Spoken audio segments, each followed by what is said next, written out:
네, 자 저희 YTN 라디오가 야심차게 마련해드리고 있는 부자 대세 코너입니다. 부자가 될 수 있는 대세 비법을 알려드린다고 하는데 사실 비법은 아닙니다.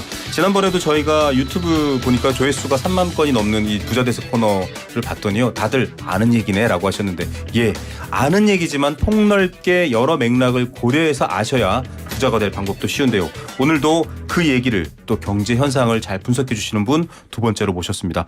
우리은행 이코노미스트이시죠, 최진호 박사 스튜디오에 모셨습니다. 어서 오십시오, 박사님. 예, 안녕하세요. 우리은행 투자상품전략부 이코노미스트 최진호입니다. 네, 자 지난번에도 오셔서 사실은 좀 이론적일 수도 있고 거시경제적일 수도 있는데 아주 쉽게 설명해 주셔서 많은 분들이 재밌어 하셨는데, 오늘은 환율 이야기를 합니다. 여기서 환이란 돈을 뜻하는 건 아닐 것 같고요.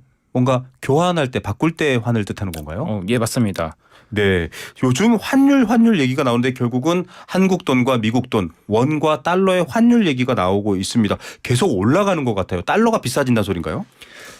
예, 맞습니다. 요즘에 이제 경제 뉴스 좀 자세히 이렇게 보시는 네. 분들은 원달러 환율이 자꾸 올라가고 있다. 원달러 환율이 뭐 고공행진을 지속하고 있다. 네. 이런 뉴스를 많이 보셨을 것 같은데요. 네. 그만큼 이제 올해 들어서 원달러 환율이 지금 굉장히 레벨이 높아져 있는 상황이라고 볼 수가 있습니다. 예, 자 원달러 환율이 높아졌다. 즉 예전에는 1달러 살려면 1,000원으로 살 수 있는데 이젠 1,300원 내야 살 수 있다, 이 말입니다. 그만큼 달러가 비싸졌다, 이 얘기인데 왜 그런지 한번 알아봐야 될 것 같습니다. 일단 이거를 왜 이렇게 올라가는지에 대한 이유부터 좀 말씀해 주시죠. 지금 여러 환율이 변동하는 데는 여러 가지 원인이 있습니다. 네. 그런데 여러 가지 원인이 있는데 그 중에서 이제 가장 대표적인 이제 요인 하나를 꼽아보라면 아무래도 금리다라고 이렇게 조금 말씀을 드릴 수가 있을 것 같습니다. 쉽게 설명을 드리게 되면 이제 우리가 자연 현상에서 물은 높은 곳에서 낮은 곳으로 흐르지 않습니까? 그렇죠. 근데 우리가 자본시장에서 이 자금이라고 하는 것은 네. 금리가 낮은 곳에서 높은 곳으로 흘러가는 게 금융시장의 섭리다라고 이렇게 네. 보시면 될 것 같습니다. 그런데 이제 지금 각국의 기준금리를 보시게 되면요, 네. 미국의 기준금리가 현재 5.5%이고요. 한국의 기준금리는 지금 3.5%입니다. 네. 미국이 훨씬 더 높은 상황인 거죠. 그리고 주요 선진국들끼리 비교를 했을 때에도 유럽이나 그런 일본보다 미국의 기준금리가 월등하게 높습니다. 그렇습니다. 그러다 보니까 전 세계적으로 자금 시장에서 미국으로 자금이 흘러 들어가고 있는 그런 상황이고요. 그러다 보니까 미국의 이제 통화인 달러를 사려고 하는 그런 수요가 많아지겠죠. 예. 그렇기 때문에 달러의 가치가 비싸지고, 그러다 보니까 원달러 환율도 같이 높아지고 있다라고 이렇게 보시면 될 것 같습니다. 예, 저희가 뭐 내일 있는 경제는 글로벌하게 코너도 그렇고요. 매번 파월 의장의 입을 보면서 뭐 매둘기네, 대왕 비둘기네, 매네 뭐 이런 소리를 하는 이유가 바로 이 이자, 돈의 가치인데요. 미국의 돈의 가치, 미국을 은행에 넣어두면 미국 돈이 훨씬 더 이자를 많이 줍니다. 그만큼 미국 돈이 비싸다라는 건데, 이런 경우도 있잖아요. 역으로 일본은 제로금리 혹은 마이너스 금리였었습니다. 그래서 일본에서는 대출 내도 이자가 비싸지 않으니까 확 돈을 빌려서 은행에서 이자 많이 주는 나라에 가서 투자해가지고 예, 이른바 엔캐리 맞습니다. 트레이드도 했습니다. 이만큼 돈이 어디로 가는지 지금 박사님 말씀해 주신 것처럼 이자가 싼 곳에서 이자가 비싼 곳으로 돈들이 마구 움직이는데 그 이유 때문에 달러가 귀한 겁니다.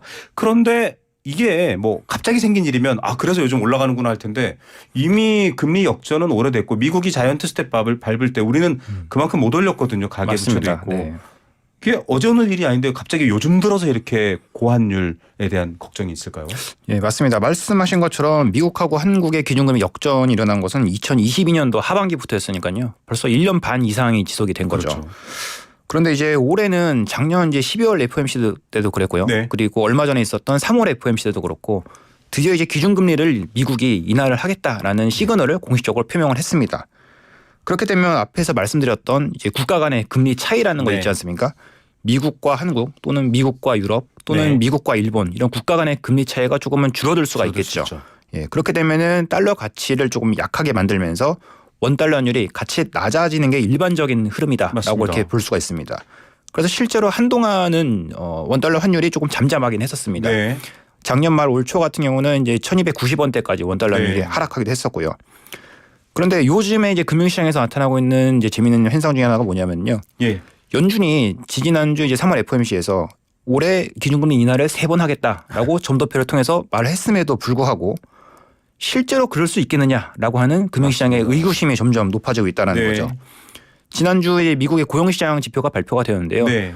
미국의 고용시장은 여전히 뜨겁고요. 맞습니다. 제조업 지표들도 여전히 괜찮고, 네. 한마디로 미국 경제는 기준금리 인하가 굉장히 급격하게 필요할 만큼 약하지가 않다라는 겁니다. 예. 그렇게 되면 연준의 입장에서도 기준금리를 애써 빨리 낮춰야 할 이유가 없겠죠. 예. 예. 그렇게 되면은 앞에서 말씀드렸던 그런 논리에 반대적으로 생각을 해본다면 금리 차이가 생각만큼 줄어들지 않을 것이고 그러니까 네. 국가 간의 금리 차이가 생각만큼 빠르게 줄어들지 않을 것이고 그렇게 되면 달러 가치도 쉽게 낮아지기가 어렵겠구나라는 그런 현상, 그런 인식이 금융시장에서 점점 이제 힘을 얻어가고 있고요. 네. 그렇기 때문에 원달러 환율이 지금 다시 올라가고 있다. 이렇게 보시면 될 것 같습니다. 예. 요즘 미국 주식 투자하시는 분들도 많고요. 해외에서 직구하거나 해외 거래를 스마트 스토어에서 개인적으로 비즈니스 하시는 분들도 많은데 이 흐름 잘 읽으셔야 됩니다. 왜냐하면 이런 뉴스들도 나오거든요. 미국 뭐 10년물 국채 이런 얘기. 결국은 이 뭐랄까요? 돈이 조금 저렴해져서 시장에 막 풀리지 않을 상황이라는 거잖아요. 재무 발행 채권에 대한 여러 가지 지표가 변하는 것도 그렇고 이런 부분인데 파월은 이 뭐랄까요? 소비 지표라든지 여러 가지 경제 지표가 좋은 걸 가지고 요게 이렇게 내려가는데 잠깐 요철인지 아닌지 이런 표현을 하길래 굉장히 영어 사전을 뒤지면서 적정한 표현으로 좀 시장을 자극하지 않으려고 고민하는 것 같아요. 약간 그분들 표현을 보면 좀 특이한 건 있는데 이코노미스트시잖아요. 자료나 이런 거 직접 많이 찾아보실 텐데 읽으시면서 참 문학적이다 이런 생각 드실 것도 같고요. 예, 이게 항상 우리가도 그 영어를 쓰는 네이티브가 아니다 보니까 네. 그 영어 단어의 뜻을 완전하게 100% 또 이해하기 조금 힘듭니다. 그런데 요즘에는 이제 범피로드라고 하는 이제 그런 표현을 좀 많이 쓰고 있고요. 네. 그만큼 이제 물가가 이렇게 내려온 데 있어서 이렇게 완만하게 내리는 것이 아니고 범피로드는 그러니까 울퉁불퉁하게 내려올 수 네. 있다라는 그런 표현을 쓰면서 약간은 좀 우회적인 그런 표현을 하고 있는 것 같기도 합니다. 맞습니다. 내려가는데 잠깐 올라간 겁니다. 이런 느낌이거든요. 그래서 이게 도대체 전 세계 경제를 쥐락펴락하시는 분이 이런 말을 하고 있네 이런 생각이 들었습니다. 자, 이게 이제 앞서 말씀하셨듯이 미국 달러의 가치, 달러의 가치를 결정하는 여러 가지 정책적 판단, 미국의 물가를 인플레이션을 움직이는 시장까지도 설명해 주셨는데 근데 이렇게 고환율이 계속되면요. 제일 걱정되는 게 우리나라에서 모든 자원이 생산되지 않기 때문에 수입에다가 쓰는 거는 또 비싸지는 거 아닌가요? 예, 맞습니다. 쉽게 말씀드리면 수입 물가가 올라가는데요.